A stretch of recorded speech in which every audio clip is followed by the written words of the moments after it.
여러분 안녕하세요. 좋은 주식팁입니다. 야, 오늘은 이건 뭐 진짜 1년에 한 번 있을까 말까한 그런 하락이 나왔습니다. 미국이 재채기하면 우리는 뭐 난리가 납니다. 뭐 태풍이 붑니다. 태풍이 부는데 코스피 오늘 오른 종목이 한 50 종목밖에 안 돼요. 떨어진 종목이 860 종목이 넘었으니까 뭐 엄청난 하락이 나왔고요. 코스닥도 뭐 120 종목 올랐으니까 어마어마한 흐름이 펼쳐졌습니다. 뭐 니케이 지수가 4% 넘게 하락한 거에 비하면은 우리는 뭐 코스피가 3% 정도 빠졌으니까 코스닥도 3%대 어쨌든 하락을 막았으니까 나쁘다고 볼 수는 없지만 또 중국 지수가 빠진 거는 0.6%, 홍콩 항생도 1.4% 이런 정도니까 생각보다는 좀 많이 하락한 게 맞습니다. 지금 왜 빠질까요? 지금 미국 증시가 빠지니까 우리는 빠지는데 그럼 미국 증시는 왜 빠질까요? 첫 번째는 고점 부근에 와서 수익을 실현하고자 하는 욕구가 크게 나왔다는 게 하나가 있고요. 두 번째는 불안한 겁니다. 어제 이제 간밤에 ISM 제조업 지수가 시장 예상치보다 나쁘게 나왔는데 지금 최근에 그 미국 경기 하락을 예상하고 또 이렇게 주장하고 하는 그 근거로 활용됐던 게 제조업 지수였거든요. 근데 그게 또 시장 예상치보다 안 좋게 나오니까 지금 이제 경기가 생각보다 많이 안 좋구나. 경기 악화가 그 폭이 생각보다 상당히 크고 너무 어렵다는 그런 상황이 지금 확인됐다는 것에 대한 겁을 집어먹었고요. 세 번째는 내일 이제 연준의 그 베이지북 발표가 있고요. 그 다음에 이번 주 금요일 날 지금 보면은 이번 주 금요일 날 미국 고용 보고서, 그러니까 고용 뭐 실업률 뭐 이런 등등이 나옵니다. 이번 주 금요일 날. 그리고 다음 주에 화요일 날 미국 대선 후보 TV 토론이 나옵니다. 그리고 8월 달 금통위 의사록이 나오죠. 그러니까 지금 갈수록 점점점 시장이 예상할 수 없고 아직은 예상하기가 어려운 그런 이벤트가 줄줄이 나옵니다. 11일에 미국의 CPI, 12일에 미국의 PPI, 13일에는 이제 유럽 종량학회가 있고 이제 이런 상황인데 거기다 우리나라 같으면 추석까지 껴있고 그래서 추석이 지나면 또 바로 FOMC잖아요. 야, 이 일정들이 미국에서 투자하는 사람들이 생각할 때 고점에서 지금 수익을 실현하지 않으면 안 될 것 같은 그런 상황이 펼쳐지고 있고 그게 미국 증시를 짓누르면서 우리 증시, 아시아 증시, 유럽 증시 전부 다 그 악영향을 지금 미치고 있는 겁니다. 이제 이것까지가 현재 상황이고 팩트인데 중요한 건 이제 우리가 어떻게 대응을 해야 할까? 제 경우를 오늘 제가 어떻게 했는지를 간단하게 좀 말씀을 드리면 아침에 시초가의 비중을 이제 줄였습니다. 많이 줄인 거는 막 90%도 줄였고요. 조금 덜 줄인 거는 뭐 한 20% 정도 줄였고 종목별로. 그랬는데 바닥에서 살짝 반등이 나오는 것 같은 종목들은 다시 최대 100% 그러니까 팔았던 부분을 다시 채웠습니다. 그리고 뭐 50%를 덜었는데 살 때는 10%만 사고 뭐 눈치를 좀 보면서 시장 분위기가 어떻게 되는지를 읽은 거죠. 자, 그러다가 다시 빠질 때 비중을 줄입니다. 그리고는 하락세 계속 키워나갔죠. 그 오후에는 안 샀습니다. 자, 이렇게 이제 제가 대응하고 제가 하는 방법이 뭐 누구나 그렇게 하거나 하라고 하는 말씀드리는 건 아니고요. 지금 시장 예상할 수 있나요? 오늘 밤 미국 증시를 예상할 수 있는 어떤 힌트는 장중에 나왔던 힌트. 선물지수잖아요. 선물지수 계속 빠지고 있었거든요. 그러니까 미국 선물 지수가 계속 하락하고 있었기 때문에 오후 들어서도 계속 빠지고 있었고요. 그게 미국 선물 지수가 하나 있었고요. 두 번째는 제가 오늘 장중에 지금 계속 말씀드렸던 텔레그램으로 계속 말씀드렸던 그 내용을 지금 언급하는 건데요. 엔비디아 추가 하락이 저는 예상된다고 오늘 아침부터 말씀을 드렸습니다.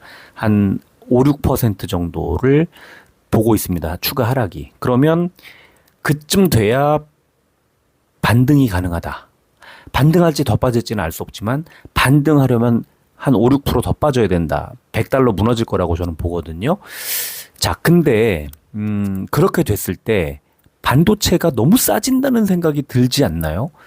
그래서 어제도 말씀드렸지만 반도체를 계속 눈여겨보고 있습니다. 그런데 지금은 아니라는 거죠. 오늘은 아니라는 거죠. 내일일지 아닐지 아직 모른다는 겁니다. 반도체만 그런 게 아니고요. 바이오도 그렇고 2차 전지도 그렇고 다 마찬가지입니다. 어떤 게 주력으로 가게 될지 아직 모릅니다. 우리가 알 수 없어요. 그래서 지금은 시장이 안 좋을 때는 리스크 관리를 하고 현금을 조금씩 확보해 놓자는 거예요. 그리고 잘 갈 때 잘 가는 애들 위주로 잡자는 거죠. 지금 가장 하수라고 할 수 있는 건 계속 물타기 하는 사람들.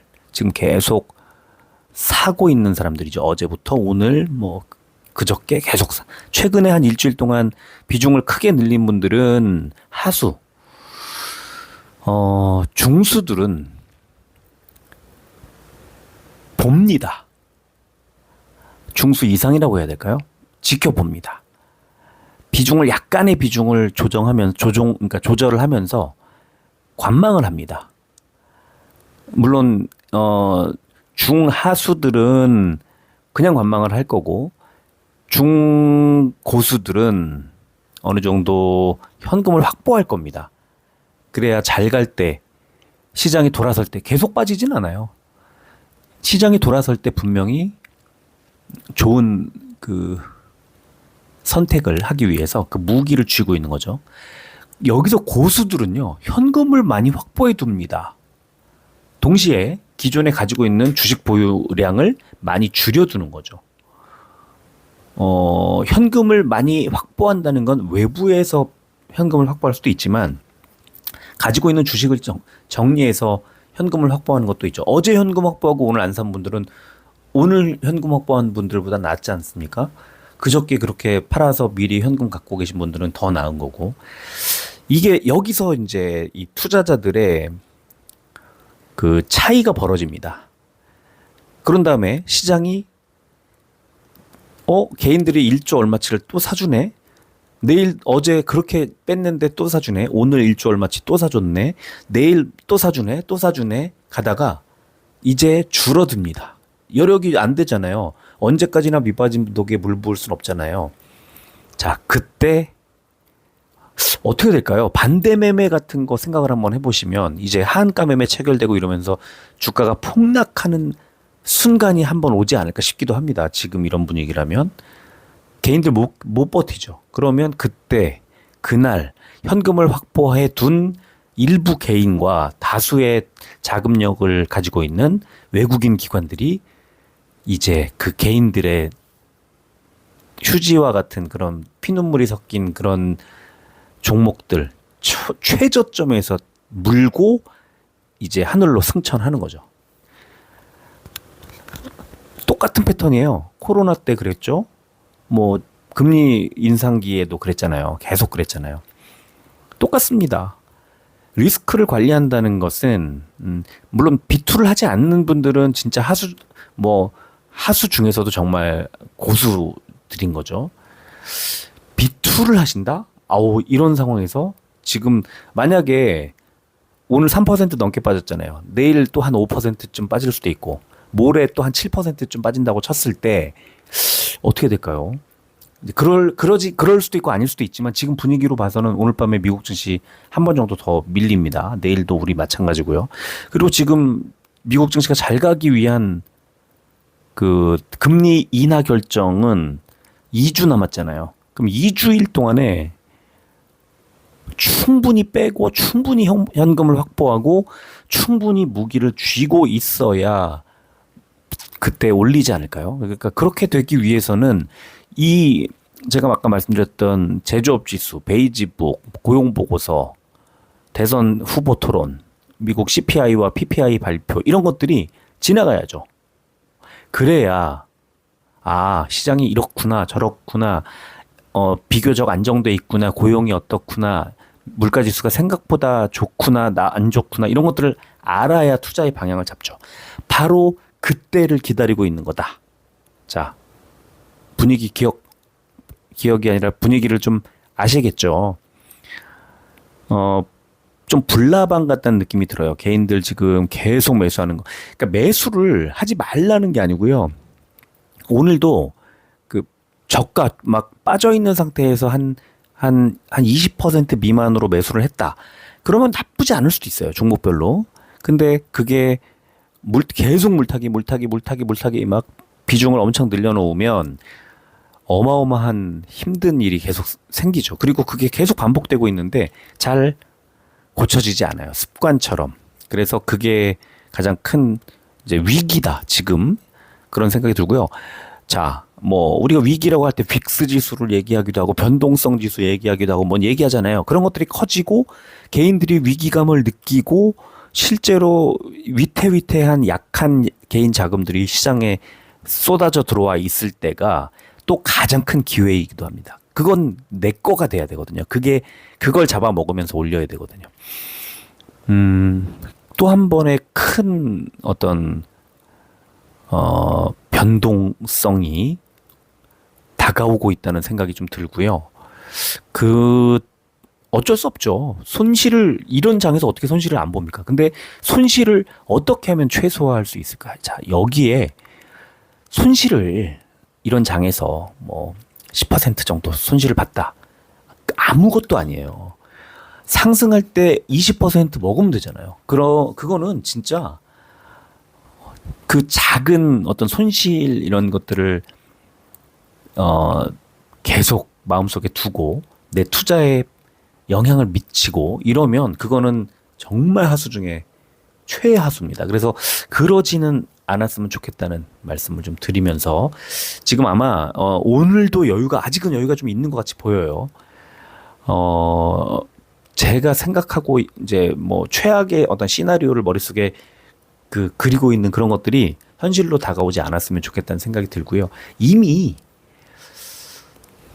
굉장히 좀 많이 빠져 있어요. 그래서 이제 제가 이따가도 좀 말씀드리겠지만 좀 많이 빠져 있는 종목들을 어떻게 선별하고 이런 것 어떻게 언제쯤 잡아야 하는지를 머릿속에 막 흥분돼야 돼요. 지금 막 기회가 눈앞에 펼쳐질 것 같아서 현금을 들고 막 매의 눈으로 차트 쳐다보면서 시장 분위기 보면서 그래야 됩니다. 그런 것들을 잘 대응하셔서 좋은 성과를 내시면 정말 좋겠습니다. 자, 오늘 코스피를 봐야죠. 코스피 52 너무나 외롭게 숫자 두 개 써 있죠. 52 52종목 올랐고요. 862 종목이 빠졌습니다. 3.15% 하락하면서 2600포인트도 그냥 할 일 없이 그냥 내줬고요. 코스피 100도 3.42 대형주들 엄청 안 좋았습니다. 코스닥은 120 종목 올랐고요. 1507 종목이 빠졌습니다. 3.76% 하락했고 코스닥 150은 4.26% 하락했습니다. 자, 개인들만 1조 6천억 원, 1조 6,400억 원어치를 샀죠. 코스피에서 외국인 1조 원어치 팔았고 기관이 7,300억 원어치 팔았습니다. 코스닥은 개인이 1,130억 원어치 샀고 외국인이 266억 거들었습니다. 기관이 1,500억 원어치를 팔았네요.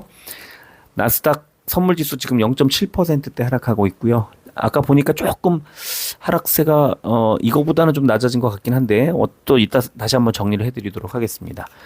원달러 환율은 0.28% 내려서 1341원대 기록했고요. 국제유가는 4.36% 하락해서 70달러 대 초반까지 국제유가가 떨어졌습니다.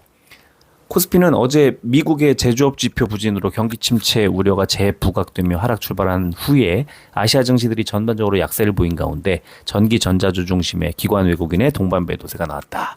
코스닥은 어제 나스닥 급락 등의 영향으로 시총 상위주들이 전반적으로 약세를 보인 가운데 기관 매도세가 나왔다. 이런 분석이 나왔고요.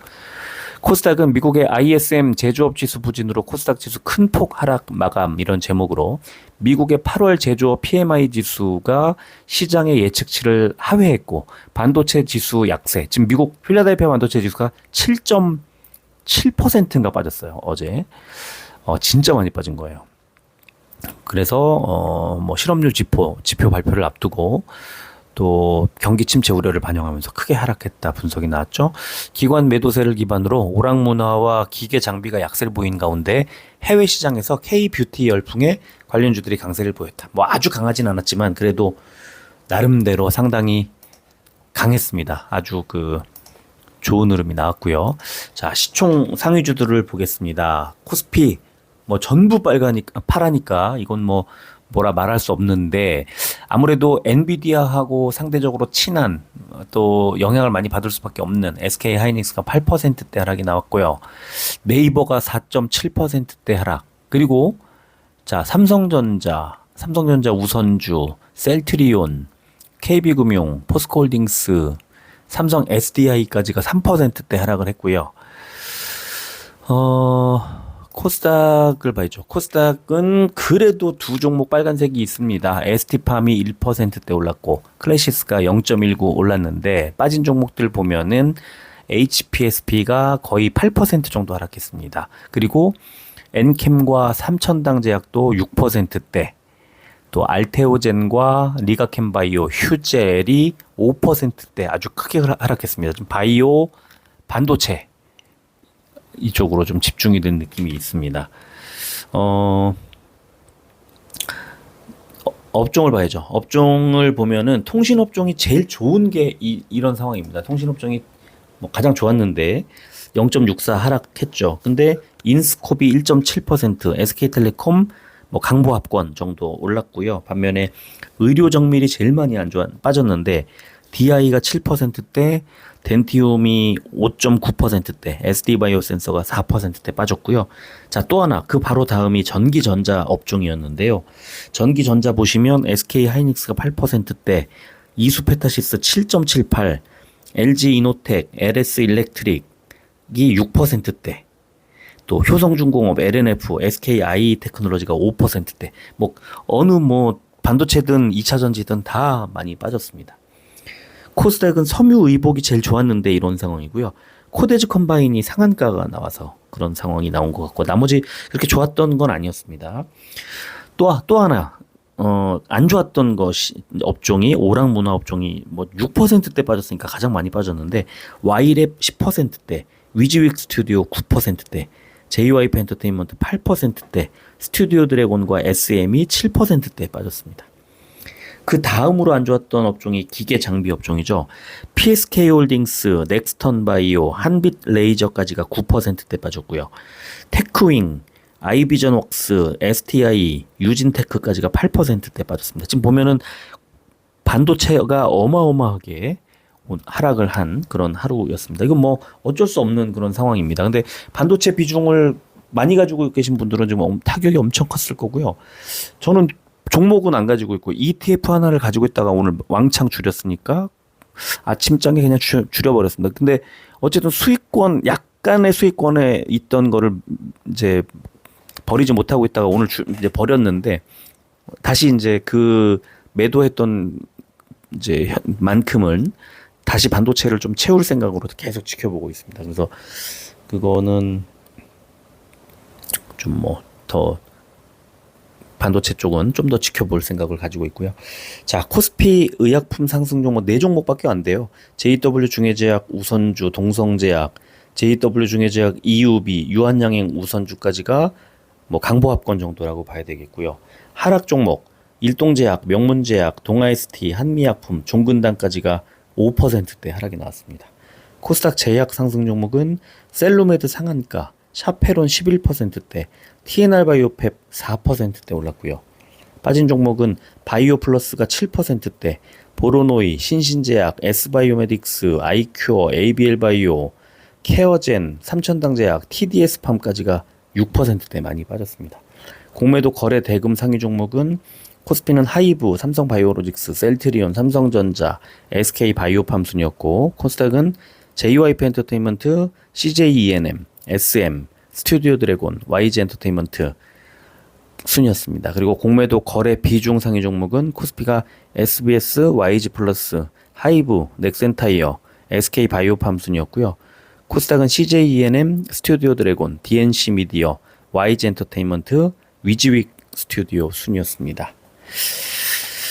자, 오늘 가장 먼저 좀 말씀드리고 싶은 것은 나스닥 지수입니다. 어느 정도나 빠졌나, 그리고 어떤 상황인가를 보면은, 자, 지금 61선에서 출발해서 21선을 강하게 뚫고 장대 음봉을 만들어 놓은 상황이고, 아래쪽에 매물대가 있지만 조금 더 좀 차이가 있습니다. 그래서 조금 더 한 1점 몇 퍼센트 정도의 추가 하락이 예상이 됩니다. 자, 그렇다면 나스닥은 오늘 밤에 한 번 더 빠지고 어제만큼은 아닐 가능성이 높죠. 근데 만약에 여기서 더 빠지면 안 되잖아요. 더 빠질 수도 있잖아요. 지금 제가 말씀드렸던 이 매물대까지가 어느 정도, 매물대 상단까지가 0.9% 차이거든요. 현재 주가에서. 그러니까 대략 저는 한 1% 남짓, 1% 정도의 추가 하락이 있지 않을까 하는 예상이 되고요. 또 하나는 아래쪽에 121선이 지나는데 121선까지가 1.06%입니다. 그래서 대략 1점 몇 퍼센트 정도, 1% 남짓 빠지면 반등 시도할 가능성이 있다고 저는 생각합니다. 자, 그런데 일단 엔비디아 주가를 같이 보지 않으면 우리가 어떤 뭘 얘기하기가 어렵죠. 엔비디아가 지금 역시나 121선까지가 1.04% 남아 있으니까 마치 우리나라 코스피의 삼성전자처럼 나스닥에서는 엔비디아가 이제 차트 모양하고 유사하게 이렇게 움직이고 있는데, 자, 지금 121선을 뚫고 내려온 자리, 그러니까 121선을 뚫고 내려온 자리가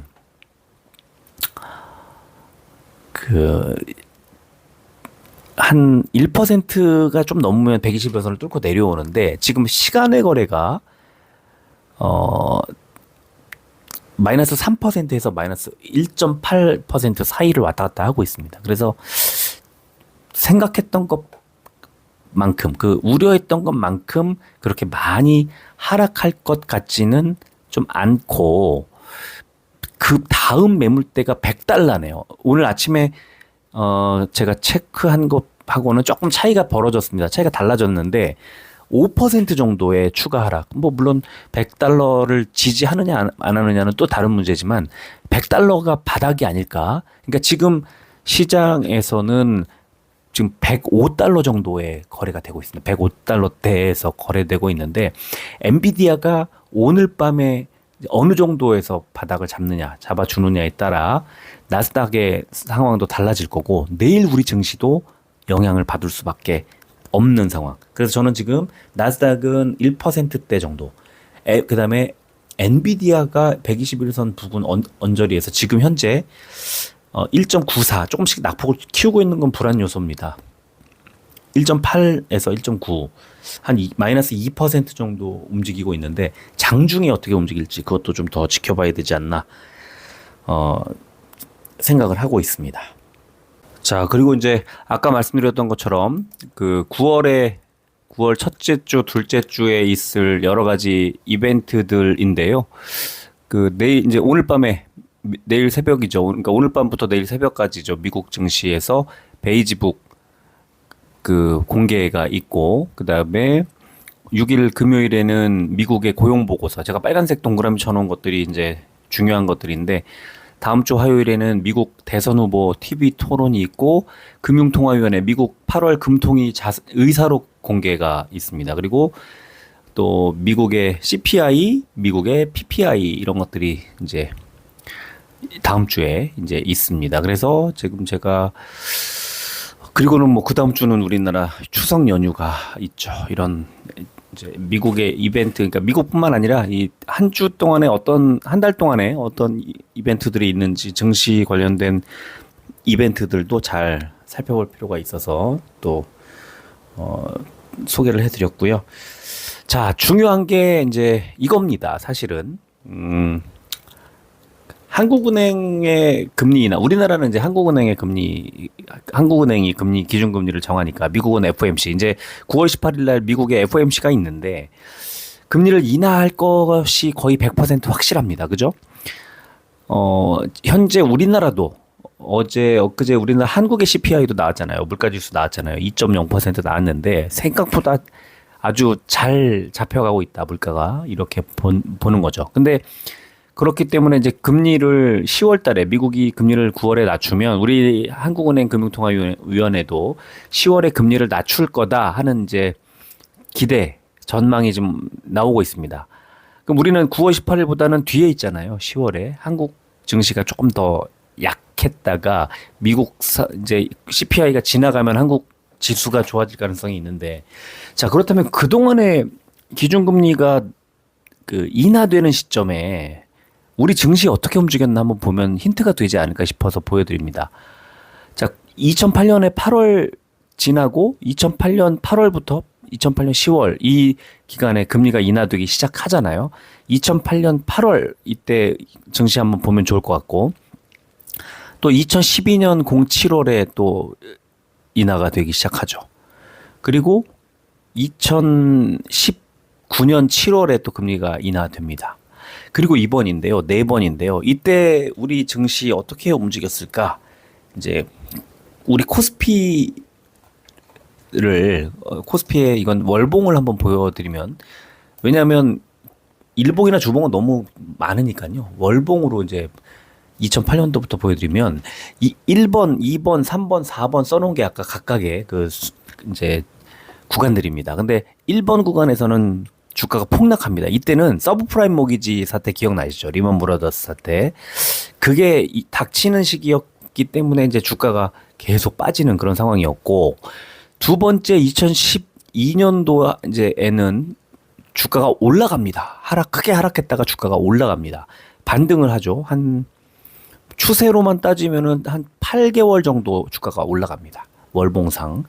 자, 세 번째도 보면은 2019년도에 보면은 한 5개월 정도 주가가 올라갑니다. 그런데 이제 그 이듬해에 코로나 터지면서 주가가 크게 이제 하락을 하기는 합니다만, 어쨌든 금리 인하가 시작될 때에는 5개월 정도 주가가 올라갑니다. 그러니까 리먼 브라더스 사태나 이런 어떤 큰 증시의 악재가 닥치지 않는 이상 금리 자체만 놓고 보면 금리가 인하되기 시작할 때 짧으면 한 5개월에서 길면 한 8, 9개월 정도의 주가 상승이 이어지더라 이겁니다. 그래서 이번에도 주가가 이미 이제 좀 빠지고 있는 한 3개월 정도 지금 한국 코스피가 음봉을 보여주고 있기 때문에 금리 9월까지 어떻게 될지 이제 좀 더 지켜봐야 됩니다만, 지금도 상황이 안 좋잖아요. 10월에 금리를 올리지 않습니까? 낮추지 않습니까? 자, 그러면 주가가 그때부터 반등해서 한 몇 달 올라갈 거라고 보는 게 좀 더 이제 맞는 게 아니냐, 합리적이지 않느냐라고 보는 거죠. 저는 이제 그렇게 생각을 합니다. 그런데 이제 지금 주가가 빠지는 거는 또 엄청나게 빠지고 있기 때문에 10월에 올라간다고 해서 지금 9월 초에 주가가 그러니까 주가가 많이 빠지고 있는 걸 어떻게 견뎌? 그죠? 그리고 10월에 주가가 올라갈 거라고 한다면 뭘 사야 돼? 이제 이것도 좀 궁금하고.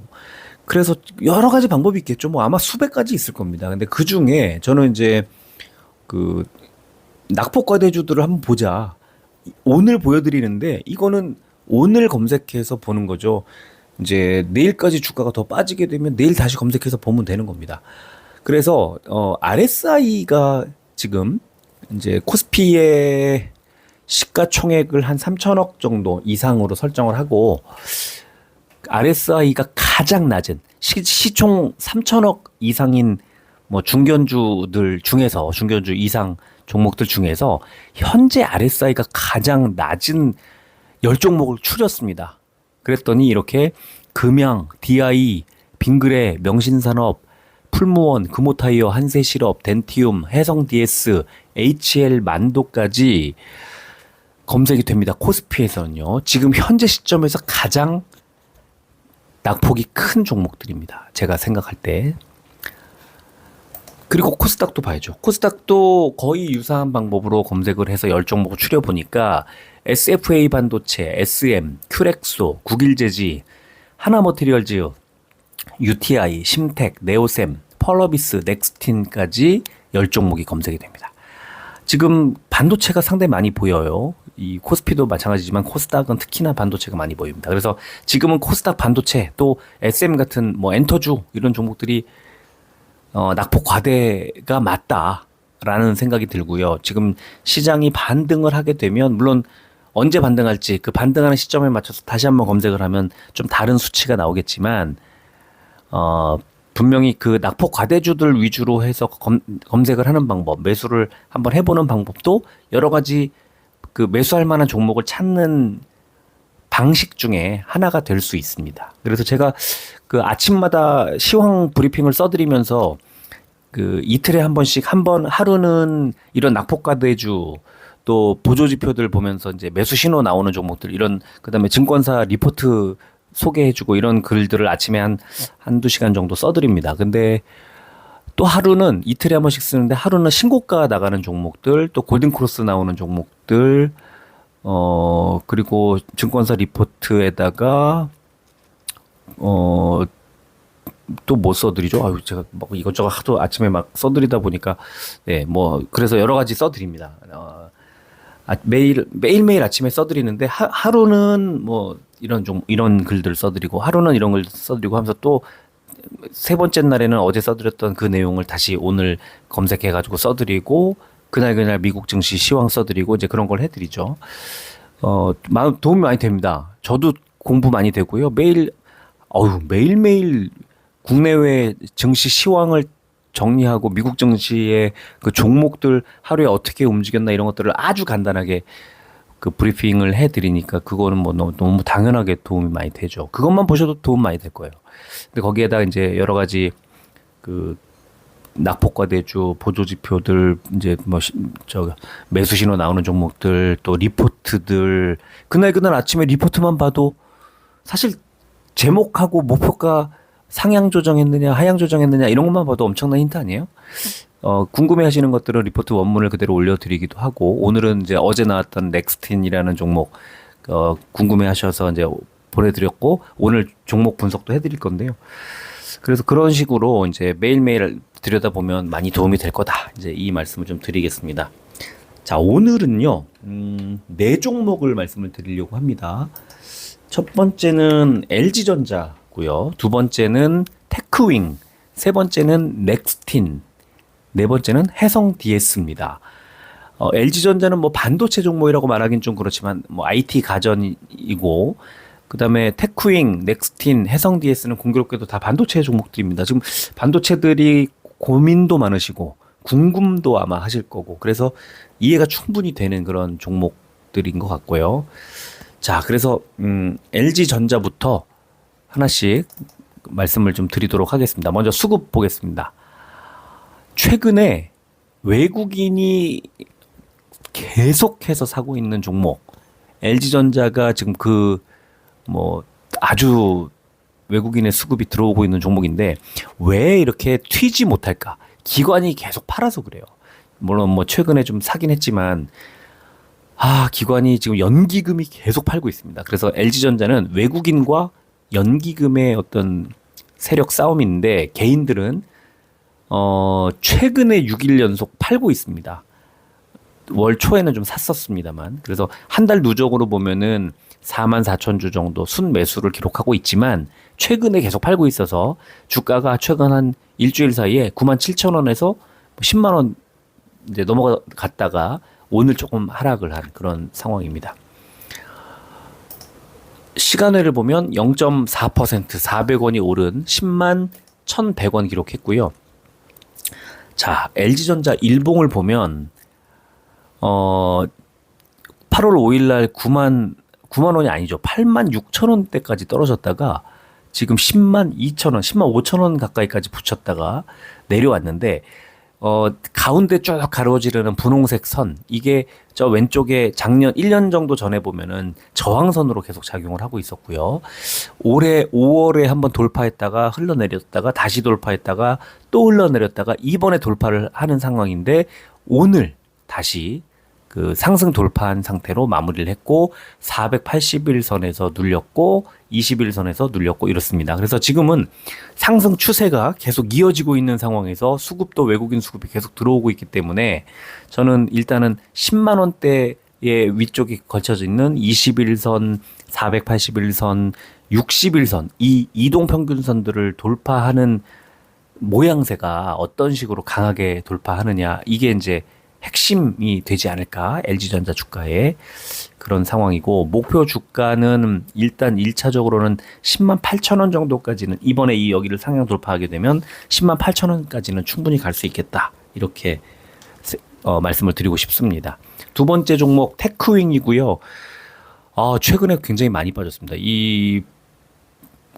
이제 뭐 반도체들 중에서도 오늘도 많이 빠졌고, 최근 3일 동안 4만, 일주일 전에 4만 4천 원 가까이 갔다가 지금 3만 3천 원대니까 10,000원 넘게 빠졌거든요. 그 중심에는 기관의 매도가 들어와 있고 사모펀드와 연기금과 투신과 많이 팔고 있는데, 일단 외국인과 금융투자가 매수를 최근에 하고 있습니다. 한 일주일 정도. 그래서 지금 3만 3천 원 정도 주가 수준이지만 외국인과 금투의 매수가 이어지고 있어서 전망, 그러니까 반도체 아까 말씀드렸던 것처럼 나스닥, 엔비디아 흐름이 개선되면 먼저 튀어 올라가지 않을까 하는 기대를 하게 되고요. 자, 시간을 보면은 0.15% 50원이 오른 33,450원 기록했습니다. 자, 일봉을 보면 너무 안 좋죠? 엄청나게 빠졌습니다. 지난달에 7월 달에 21선, 8월 들어서면서 61선, 9월 말에 121선을 차례로 하향 돌파를 하다가 한 뒤에 지금 오늘 개파락한 후에 윗꼬리를 달고 반등을 못한 상태였습니다. 이 정도면 아래쪽에 241선 있는 데까지 한 2만 8천 원대까지 추가 하락이 예상됩니다만, 자, 스토캐스틱도 과매도, 이제 RSI도 거의 과매도권 들어오기 직전, 그러면 이제 거의 내려왔다, 거의 다 내려왔다라고 생각을 하고, 수급이 마침 외국인과 금융투자가 매수를 해주고 있기 때문에 3만 3천 원 정도 바닥에서 반등 나올 가능성이 좀 높지 않나. 물론 당연히 엔비디아 주가가 돌아서는 것을 전제로 말씀을 드리는 겁니다. 자, 세 번째 종목 넥스틴입니다. 오늘 넥스틴 이제 종목도 좀 장중에도 봐드리고 그랬는데요. 넥스틴 주가 빠지고 있는 것, 외국인 기관의 매도가 나왔기 때문이고요. 개인만 한 5만 주 가까이 최근에 사고 있기 때문입니다. 그래서 5만 한 2천 원대까지 갔던 주가가 4만 3천 원대까지 거의 10,000원 가까이 밀려 내려온 상태에서 여전히 외국인과 금융투자가 매도하고 있고, 오늘 연기금이 이제 매수가 좀 들어온 상태입니다. 시간 외에 보면은 보합으로 마무리를 했고요. 일봉 보면은 52주 신저가를 오늘 깼고요. 4만 2천 원대까지 내려갔다가 4만 3천 원대 회복을 한 상태고, RSI나 스토캐스틱 보면은 과매도권에 내려와 있는 상태. 언제든 반등해도 이상하지 않다. 그런데 수급이 꼬여 있기 때문에 이 수급이 이제 들어와야 되는 거고요.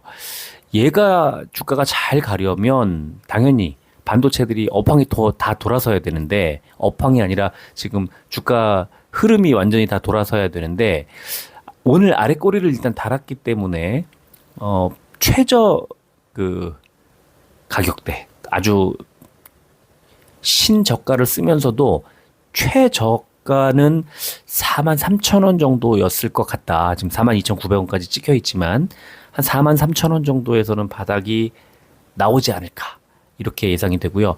만약에 추가로 하락한다면 당연히 손대면 안 되는 종목이지만, 반등이 나올 경우 사실 넥스틴 진짜 제가 너무 좋아하는 종목이고요. 영업 이익률이 엄청 좋은, 높은 그런 종목입니다. 그 뛰어난 기술력 때문인데 반도체가 잘 가고 나면 그러니까 잘 가는 상황으로 반전이 되면 넥스틴도 당연히 쫓아 올라가게 돼 있습니다. 그런데 지금 그게 아니기 때문에 좀 아쉽다는 생각이 들고 나중에 주말이라든가 이럴 때 활용을 해서 이 좀 자세히 말씀드리면 좋겠는데 일단은 과하게 빠진 거 맞습니다. 낙폭 과대 종목으로 어떻게 검색해도 뭘 어떻게 검색하고 어떤 툴을 사용해도 늘 검색이 되는 지금 43,000원이 깨지고 이런 자리에서는 충분히 매수해도 좋다. 1년 전에 86,000원까지 갔던 종목이거든요. 딱 반토막이 나 있는 상태입니다. 그래서 이 종목은 지금 매수할 만한 매력이 넘친다 이렇게 말씀드리고 싶고요.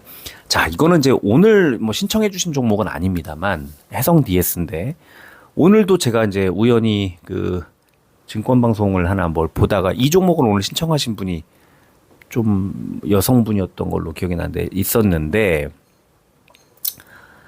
뭐 반토막이 있으시더라고요. 제가 정확히 얼마였는지 기억은 잘 안 납니다만 그 짧은 진짜 상담 뭐 방송에서는 그게 증권사 방송에서는 뭐 한 1분 남짓밖에 시간을 할애하지 못하죠. 그래서 아주 간단하게 뭐 얘기를 하더라고요. 뭐 더 빠지기 어렵다. 뭐 아주 기본적인 얘기들. 그래서 혹시라도 뭐 이 방송을 혹시라도 이 해성 DS 그 오늘 뭐 신청하셨던 분이 보신다면 또는 뭐 다른 분들이 보신다면 제 의견을 조금 더 붙여드리고 싶은 그런 생각에 제가 이제 말씀을 좀 드리겠습니다.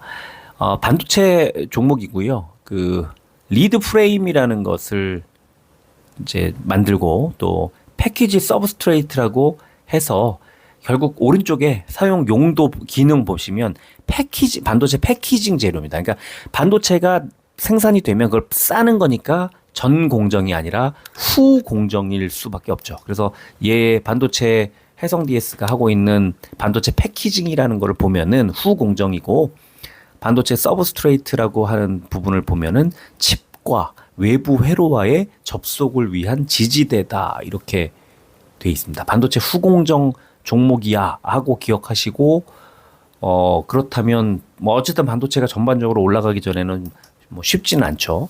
자, 해성 DS도 수급을 보면은 개인만 37만 주 넘게 사고 있고 외국인 기관이 계속 팔고 있는 와중에 오늘 금융투자가 일단 매수가 들어왔습니다. 주가는 왕창 빠졌습니다. 27,000원대까지 밀렸고요.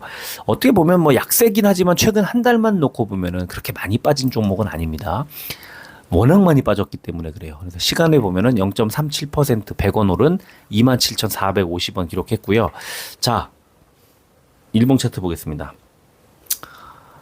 어느 정도 빠졌는지 아시겠죠? 1년 전에 75,000원 가던 주가가 27,000원대까지 밀렸습니다. 3분의 1 토막이 나 있는 상태고요. 자, 지금 오늘 뭐 한 달 전에 반등이 나와서 횡보를 하다가 21선에 딱 머리를 맞으면서 눌려버렸습니다. 갭 하락을 했고 윗꼬리를 달았고 길게. 자, 여기서 어느 정도까지 밀릴까요? 8월 5일 날 있었던 26,550원을 잘 보시면 이거보다 더 빠지기는 어렵다. 이게 제 생각이고요. 지금 이제 검색을 하다 보니까 8월 12일에도 어떤 분이 이걸 신청해서 이 종목을 신청해서 그 상담했던 게 지금 검색하니까 나오네요. 그래서 제가 지금 잠깐 봤는데 8월 12일 날 종가보다 더 안 빠질 거라는 말씀을 하시네요. 그 전문가가. 그러면 8월 12일이죠. 8월 12일. 그러면 이때 종가가 29,550원이고 지금 27,350원이니까 한 10%가 더 빠졌네요. 그죠? 그 이후에 그렇죠. 그럼 결국에 뭐 주가가 더 여기서 더 안 빠지겠다 하는 거는 좀 어쨌든 잘못된 뭐 전망이긴 합니다. 아마 많이 힘드실 거예요. 그때도 이분도 좀 거의 반토막이네. 그러니까 이게 왜 반토막 난 분들이 이 종목을 많이 갖고 계시냐면 그때 오랫동안 그 가격 횡보해서 그래요. 5만 한 5천 원에서 5만 원 그 구간에 4만 5천 원에서 5만 5천 원 구간에서 한 뭐 1년 가까이를 횡보했기 때문에 여기에서 다 사신 분들 물린 분들이 다 거기에 물려 있는 거예요. 다시 말하면 주가가 그 가격대까지 올라가면은 거기서 다 매도할 대기 세력들이 많은 거죠. 45,000원입니다. 다시 말하면 45,000원까지 주가가 올라가기가 너무 어려울 거예요. 일단은 지금은요. 제가 볼 때는 32,000원 정도가 고점입니다. 해성 DS. 그래서 32,000원 정도까지 반등이 나왔을 때는 1차 수익 실현하는 게 좋습니다. 얼마에 매수를 하셨든 수익 실현을 하든 주가 비중을 좀 줄이든 지금 현재로선 그렇게 보이고요. 32,000원까지 가기도 쉽지 않을 거라고 보이는데 그러나 반도체 종목들이 전체적으로 다 좋아지면 32,000원, 31,000원 정도 될 것 같은데 여기 뚫을 겁니다. 뚫고 나면 그때는 이제 위쪽에 한 4만 원 가까이 3만 8천 원 정도까지도 충분히 올라갈 수 있는데 그거는 이제 그때 가서 다시 한번 살펴봐야 되고 아까 말씀드린 것처럼 반도체 그 종목들이 있으면 후공정 종목들은 전공정 종목들보다 조금 더 좀 늦게 갈 수도 있는 확률이 높은 그런 상황이고 최근에 반도체는 전공정이냐 후공정이냐 이런 거보다는 뭐 HBM이냐 고성능 무슨 뭐 기판이냐 이런 것들에 관심이 좀 가 있고 AI 반도체냐 뭐 이런 것들이 관심을 이제 받고 있기 때문에 지금 이런 해성 DS 같은 이런 종목들이 먼저 치고 올라갈 일은 별로 없어 보인다는 거죠. 그래서 사실 저는 약간 반등이 나오면 주가 이 비중을 좀 줄여서 다른 종목으로 교체하는 것은 어떨까 이렇게 생각이 들기도 합니다. 저라면은 지금 이 종목 갖고 있지도 않겠지만 여기서 사지도 않을 거예요. 이 종목을.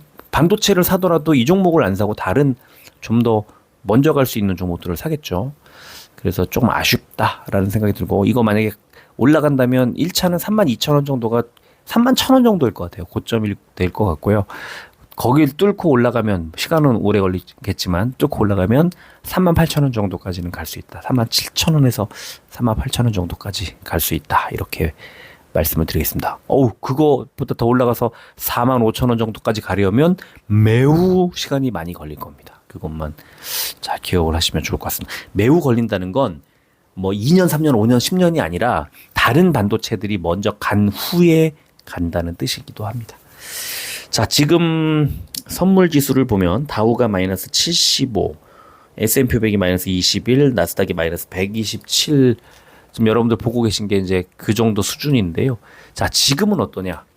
다우가 마이너스 77, S&P 500이 마이너스 22, 나스닥 마이너스 131입니다. 129.5로 조금 낮추긴 했는데 낙폭을 계속 키워가고 있습니다. 오늘 미국 증시 오늘도 안 좋을 가능성이 높고요. 아까 초반에 보여드렸던 엔비디아의 지금 시간 외에는 마이너스 2.04%. 야, 근데 아까는 없었는데 5% 넘게 시간 외에서 급등을 했었다가 4%까지 3.89%까지 하락했다가 하면서 지금 변동성이 어마어마합니다. 엔비디아에. 그러면 말 나온 김에 잠깐 나스닥도 보면 나스닥 그렇죠. 그러면은 엔비디아 봤으니까 테슬라 하나만 딱 더 볼까요? 테슬라는 지금 1.01% 하락 중입니다. 테슬라는 오늘 한 번 더 밀리겠네요. 지금 나스닥 선물지수 130 마이너스 132까지 밀렸습니다. 좀 더 밀릴 가능성이 좀 높다. 이렇게 생각을 하게 됩니다. 자, 오늘은 이 정도 하고 마무리를 하겠습니다. 모두들 좀 힘내시고요. 어쩔 수 없습니다. 지금은 시장이 무너지는 상황이기 때문에 수익을 낼 생각을 하시면 안 되고 리스크 관리가 최선입니다. 리스크 관리가 최선이고요. 오늘 미국 증시 좀 빠지고 내일 오전장 정도는 우리도 빠질 겁니다. 근데 내일 오후에 반등을 할지 모레 반등을 할지는 알 수 없습니다. 더 빠질지 어쩔지 알 수가 없는데 자, 바닥이 보이기 시작하면 반발 매수세가 밑에서부터 들어옵니다. 그리고 먼저 치고 올라가는 업종이 막 보입니다. 제가 장중에 업종을 자꾸 보여드리는 이유가 있습니다. 텔레그램으로 업종을 보여드립니다. 근데 왜 그러냐면 주도 업종을 먼저 찾아야 주도주를 찾죠. 주도 업종이 간다는 거는 그 안에서 움직이는 애들이 있기 때문에 그렇거든요. 그래서 며칠 전 철강금속 때도 그 말씀 드렸었죠. 오늘 같은 날은 뭐 통신 이렇게 가는 날은 해지하는 날이에요. 그러니까 이게 주도해서 시장을 끌고 가는 그런 날은 아닌 거죠. 그래서 오늘은 리스크 관리가 최선이었다 이렇게 보이고요. 뭐 내일도 그렇게 오늘처럼 움직인다면 리스크 관리하는 게 최고고요. 반등할 때 그때 무기를 확보하자는 건 뭐 변함없고 늘 가지고 있어야 할 투자자의 마음 아닐까 이런 생각도 드네요. 자, 오늘은 여기서 마무리하겠습니다. 모두들 힘내시길 바랍니다. 끝까지 들어주셔서 고맙습니다.